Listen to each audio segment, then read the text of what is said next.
मैंने सुना है कि जवानी के दिनों में आप माउथ ऑर्गन बजाते थे और गाना बजाते थे, मेरे सपनों की रानी कब आएगी थी। अच्छा ये बताइए, अगर जवान हृदय मचलेगा नहीं, गाना नहीं गाए तो क्या करेगा? मुझे बताइए। इतने इतने बच्चे बैठे हुए हैं। अब मैंने एक बार, मेरी माताजी ने मुझे एक मेले से माउथ ऑर्गन खरीद दिया। अब मैंने बजाते बजाते देखा कि सुर में आ रहे हैं। फिर मैंने उनसे कहा कि मुझे अच्छा माउथ ऑर्गन खरीदो।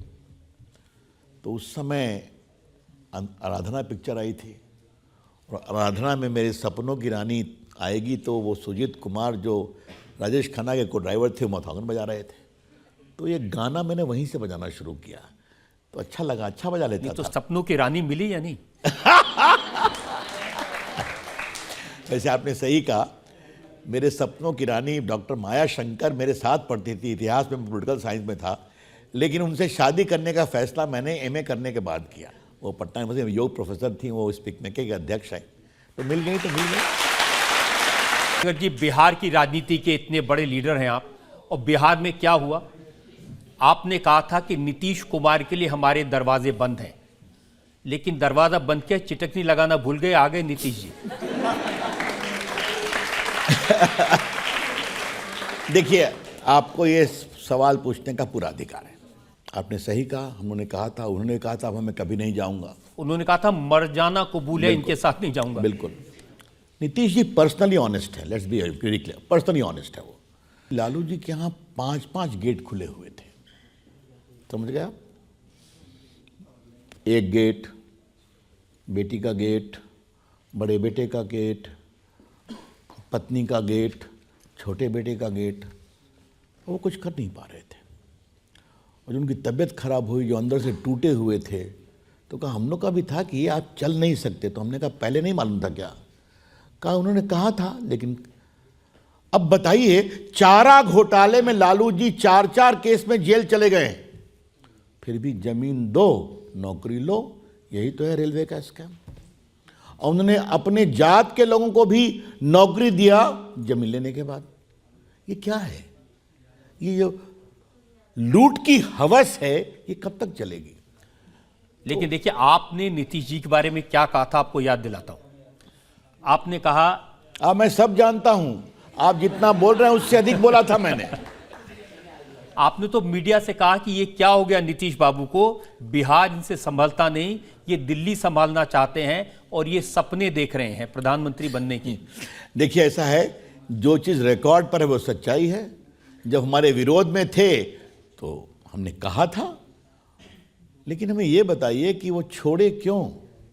ममता जी को साथ लाया उन्होंने, राहुल गांधी से मिलने गए, वहाँ महाराष्ट्र में मिलने गए, सबको जुटाया, और जुटाने के बाद नीतीश तू साइड हो जा, बाकी नेतागिरी हम करेंगे। ये क्या मतलब है?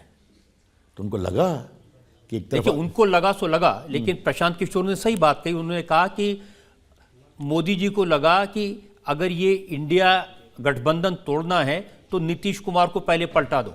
मोदी जी को किसी सहारे की जरूरत है क्या? पूछ लीजिए, जनता बैठी हुई है, हो गई बात। लेकिन मोदी जितने बड़े नेता हैं, तो वहां जो कह रहे थे कि चट्टानी एकता है इंडिया गठबंधन की, कहते थे ना, तुमने देखा, तो सामने सामने आ गया। अब रोज, आज मैंने सुना कि आपके आने के पहले महाराष्ट्र भी टूटने के कगार पर है, मैंने आते आते एक खबर मिली। देखिए, मैं चाहता हूं कि हमारे जितने साथी बैठे हैं एक बात को समझें, हम रिश्ता बनाते हैं तो बनाते हैं। अगर 14 में मोदी जी को बहुमत मिला, फिर भी उन्होंने अपने एलाइज को मंत्री बनाया। 19 में और बड़ा बहुमत मिला, फिर भी एलाइज को मंत्री बनाया। तो इसे कहते हैं रिश्ता निभाना।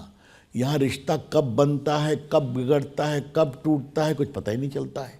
और ये लोग चले हैं देश को। तेजस्वी यादव कह रहे हैं कि इस बार तो चाचा बताए ही नहीं, बगैर बताए चुपचाप पलटी मार गए, बता तो देते।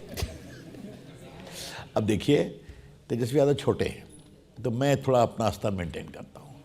अब उनके और उनके पिताजी में और उनके चाचा में क्या बातचीत हुई थी, हमें क्या पता है। लेकिन मैं आपसे एक बड़ी बात रजत जी कहना चाहता हूँ। अब ये तोड़ जोड़ मरोड़ की पॉलिटिक्स खत्म हो रही है, अब परफॉर्मेंस की पॉलिटिक्स आ रही है। अब देश की जनता एक्सपेक्ट करती है जिस नीति पर चले हो उस पर चलो। नीति, नियत और नेता। अच्छी सरकार बनाओ, अच्छा करोगे आशीर्वाद देंगे, नहीं करोगे बाहर करेंगे। ये ज्यादा जोड़ तोड़ मत करो। अच्छी बात है ना, देश में होना चाहिए। आप कह रहे हैं कि आप तेजस्वी की बातों के कुछ नहीं कहते, वो छोटे हैं, लेकिन उनके खिलाफ केसेस करने में तो पीछे नहीं रहते हैं। अब आप मुझे प्रोवोक क्यों कर रहे हैं? उनकी उम्र कितनी है? कितनी प्रॉपर्टी है उनके पास? जरा एक बार दिखा दीजिए, सब चार्जशीट में है। ये कहां से आई भाई? अरे वो कह रहे हैं कि जब हमारे दाढ़ी नहीं आई थी तब हमारे पास प्रॉपर्टी आ गई। ऐसा कैसे हो सकता है?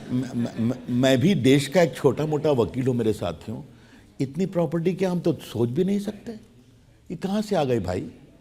तो देखिए, आपके कारण यानी मीडिया के कारण और जनता के कारण आज सच्चाई छुप नहीं सकती बनावट के वसूलों से।